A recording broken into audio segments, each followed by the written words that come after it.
الخرف هو مصطلح جماعي لمجموعة من الاضطرابات التقدمية تؤدي إلى أعراض متعددة.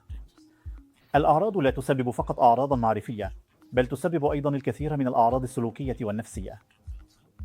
الأعراض الرئيسية بالطبع تمتد إلى مجال الذاكرة. إنه يؤثر على مجال الذاكرة الحديثة.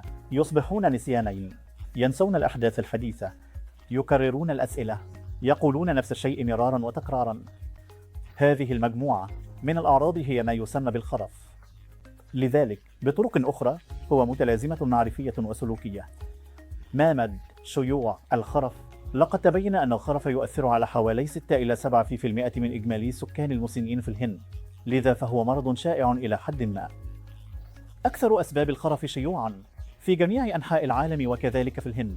السبب الأول هو مرض الزهايمر، والسبب الثاني هو الخرف الوعائي الذي يحدث بسبب السكتات الدماغية الصامتة المتعددة التي تحدث في مناطق معينة من الجسم. الخرف الثالث الأكثر شيوعاً هو بسبب الخرف الباركنسوني أو الخرف مع أجسام ليوي.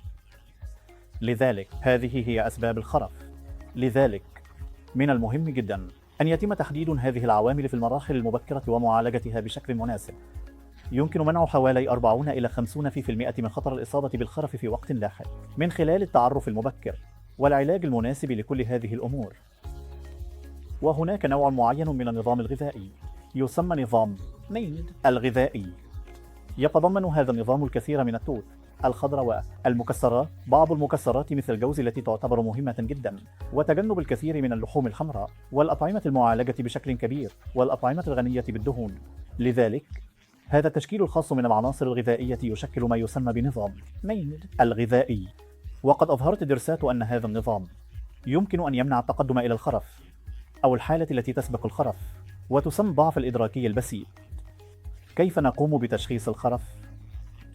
يتم دائما تشخيص الخرف من خلال إجراء اختبار إدراكي أو اختبار ذاكرة للفرد المصاب.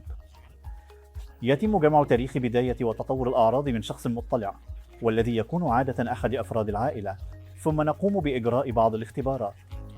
كحد أدنى نقوم بعمل فحص للدماغ، والذي يكون عادة باستخدام التصوير بالرنين المغناطيسي. إذا لم يكن بالإمكان إجراء التصوير بالرنين المغناطيسي، فإننا نكتفي بإجراء تصوير مقطعي للدماغ. في بعض الأشخاص نحتاج أيضا إلى إجراء فحص للدماغ، والذي قد يكون ضروريا لتوضيح العجز. نقوم أيضا بإجراء مجموعة من اختبارات الدم لمعرفة ما إذا كانت هناك عوامل أخرى قد أدت إلى ظهور أعراض الخرف. في معظم الأحيان نعطي الأدوية فقط.